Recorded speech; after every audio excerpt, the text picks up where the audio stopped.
Өнөөдрийн нийгэмд стресс бухимдлын тухай одоо их ярьдаг болсон байна. Тэгэд энэ тухай стресс гэж юу юм? За юунаас үүсдэг юм? Үүсгэхэд ямар шинжүүд илэрдэг ингээд стресс бухимдлын тухай за нийгмийн эрүүл мэндийн үндэсний төвийн арх сэтгцийн эрүүл мэндийн асуудал хариуцсан эрдэм шинжилгээний ажилтан үржин хамтдаа уулзаж тодорхой ойлголтыг өгье гэж ингэж зорилоо. За сайн байцгаана уу.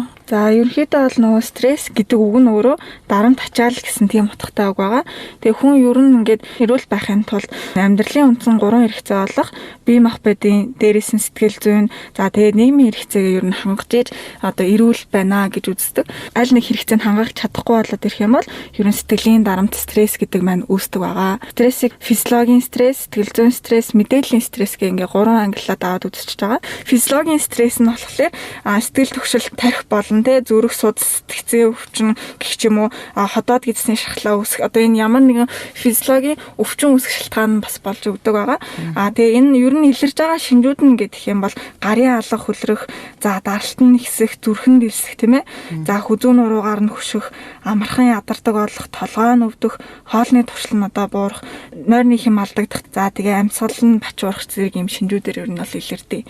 Сэтгэл зүйн стресс гэдэг юм бол илэрх шинжүүд нь гэж үзэх юм бол уурлах, сэтгэл зовох, сэтгэл санаа тогтворгүй болох, эргэлзэх, өөртөө итгэлгүй болох, гэмших, за тэгээ гутрах, ганцаардах гэсэн юм шинжүүд нь илэрдэг.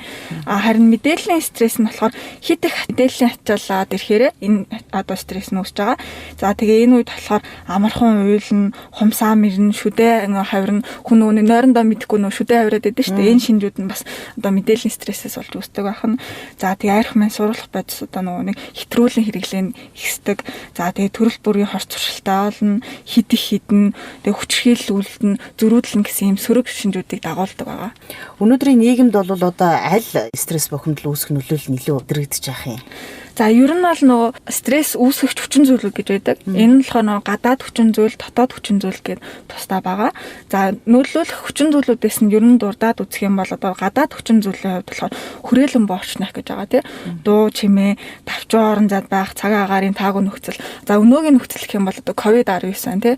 Үүнээс шалтгаалаад мэдээллийн стресс бас давхар үүсэж байна. Янз бүрийн одоо нэг хэвлэл мэдээлэл болон одоо нөгөө сошиалар тийм айгүй их тийм сөрөг мэдээллүүд явж байна. Үнэн худлаа нь мэддэхгүй тий. Тэгэхээр ер нь бол мэдээлэлээ одоо үнэн зөв их сурвалжаас авах гэдэг чинь бол айгүй чухал зүйл байгаа. За тэгээ хид тэгэж их сурвалж нь мэддэхгүй тий. Хин нэгний зүгээр хэлсэн юмд итгээд стресстэд бухимдаад тэгээд ах ер нь бол хэрэггүй. Аль болох одоо нөгөө нэг эрүүл мэндийн яам тий. За дээрэс нь болохоор CDC дэлхийн эрүүл мэндийн байгууллага гэсэн энэ том одоо нөгөө батаа их сурвалжуудаасаа мэдээлэл аваад тэгээд явах нь ер нь бол айгүй зүйтэй байгаа. За тэгээд нөгөө цаашаа дурдах юм бол нөгөө гадаад хүчин зүйлүүдэд маань болохоор нийгмийн хамт олонны хүчин зүйл гэж бас аягүй хардаг. Энэ болохоор нөгөө ажлын байр тий хэрүүл маргаан за нөгөө нэг дотны хүн өвдөх ч юм уу бодлоонтой зүйл холбогдох ч юм уу тий эдгээр зүйлүүд нь ордог. За амьдралын томоохон үйл явдалтай бас холбоотой стресс гэж үүснэ.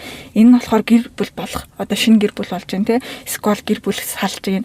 За эсвэл одоо нэг гэр бүлд нь шинэ гишүүн нэмэгдэж байна тий. За эдгээрээс олж бас нэг стресс гэдэг нь бол тодорхой хэмжээнд үүсдэг. Дээрээс нь за ажилгүй болох ч юм уу, шинэ ажилд орох ч юм уу тий. Эдгээрээс олж үүсдэг. За өдөр тутмын амьдралын хувьд гээд аваад үзэх юм бол одоо цагаас хоцрох тий хичээл, ном, сургууль, соёл, ажил төрлөөс хоцрох түүнээс үүдэлтэй одоо үр дагавараас нь тий стресс бухимдал гэж айгүй үүсдэг байна. За тэгээд зүйлсээ алдах гээх тийм ээ. Эд зүйлс нэвтрэх иймэрхүү жишээнүүд гэх юм бол байна. За дотоод хүчин зүйлийн хувьд аваад үзэх юм бол өдөр тутмын амьдралын хэм маягтай холбоотой гэж байгаа. За энд нь болохоор арх тамхи, кофе нэвтрүүлэг хэрэглээ тий. За дээрээс нь хит ачаалалтай ажиллах, ажлын ачаал гэж байна. За хүний одоо тухайн хүний сэтгэл зүйн онцлогтой холбоотой хүчин зүйлсүүд гэдээ бас байгаа. За энд нь болохоор өөрийгөө хит шүүмжлэх, өөрийгөө буруутгах тий. За бодтой бус зүйлд нөгөө итгэл найдвар тавих, халиваа амтаа хитрхи удаан зурлах ч юм уу. Эдгээрээс болоод ер нь бол стресс гэдэг маань айгүй хүүсдэг. Жижиг зүйл стрессэд маань хоримтлаа яадаг. Үүнийгээ болохоор нөгөө зөв зохицуулж стрессээ зөв тайлснаар хүн ер нь бол эрүүл амьдралын хэм маягтай байна л гэж үздэг.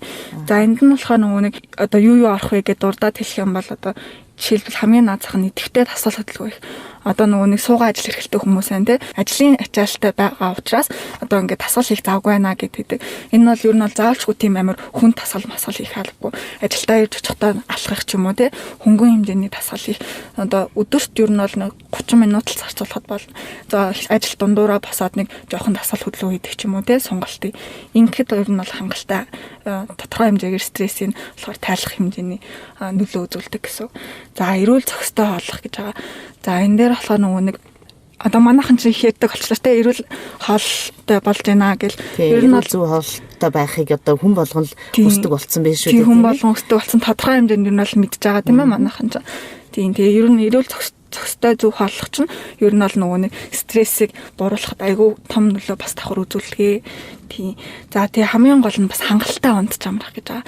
Одоо яг ковидын үед те хүмүүс нөгөө нэг гэртээ одоо тусгаарлалтанд байгаа ч юм уу ийм үед нөгөө нэг зүгээр гэртээ байгаад байдаг. Тэгсэн мөртлөө юунд нь стресстэй ингээ хүмүүсийг тэгдэж штэ.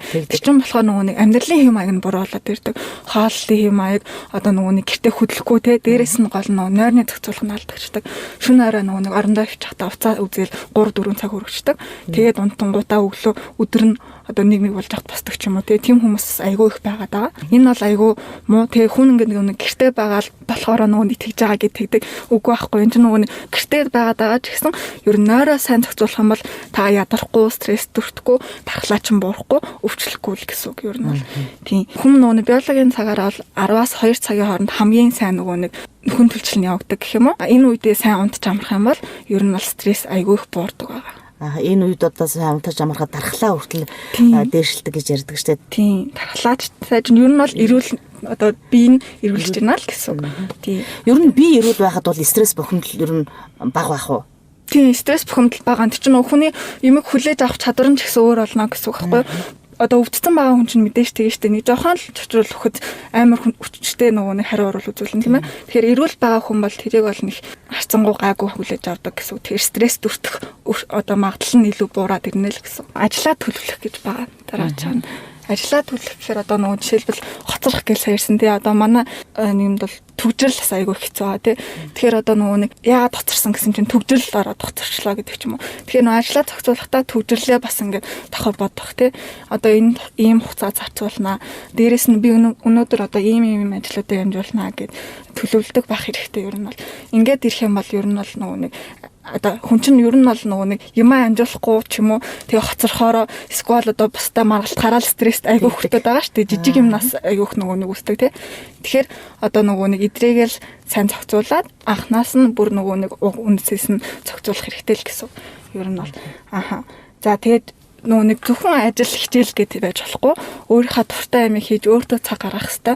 Тэгэхээр хүн ер нь бол айгүй сэтгцийн хувьд ч гэсэн айгүй гоё өөдрөг дээрээс нь эрүүл болоод эхэлдэг.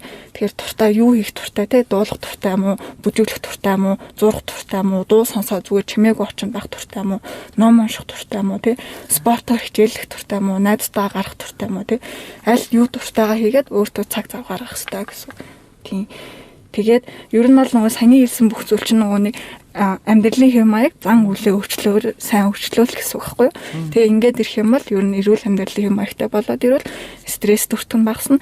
Дээрээс нь чочруулыг хүлээж авах одоо чадвар нь нэмэгдэнэ л гэсэн үг байхгүй юу. Тийм тэгээ ер нь бол өөдрөг бай энэсэл гэсэн л юм зарчмуудыг баримтлана да. За баярлалаа. Амьдралын хэв маягаа өөрчилж, эрүүл зөв амьдралын хэвшилтэй болох, дуртай зүйлээ хийж өөдрөг байж инээмсэглэхийг уриалж байна.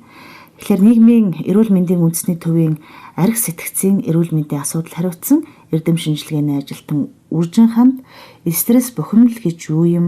За юунаас үүсдэг юм? Ямар шинжүүд илэрдэг тухай ярьлаа.